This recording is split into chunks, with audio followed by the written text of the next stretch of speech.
అంతేగాక మరో టిప్ చెప్తున్నాడండి శ్రీకృష్ణుడు ఇక్కడ.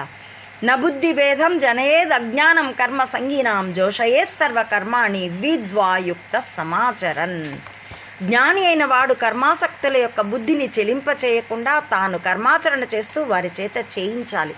ఇంటర్ పిల్లవాడు క్యాల్కులస్ తెలుసు కదా అని 1వ తరగతి వాడిని ఏంట్రా 1, 2 ఎప్పటికీ ఏం నేర్చుకుంటావు, చెత్త నువ్వు నేర్చుకుంటున్నది అనకూడదు.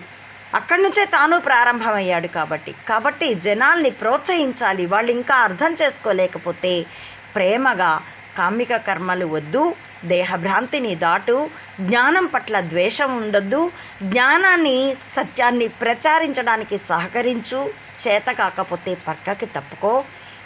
అంతేగాని ప్రచారం అవ్వకుండా అడ్డుపడి పాపం మూటగట్టుకోకు. కనుక నిష్కామంగా నీ పనులు నువ్వు చేస్తూ కామ్యకంగా జనాలు చేసేవాళ్ళని ప్రోత్సహించు, అది ధర్మకార్యాలు అని చెప్పాడు.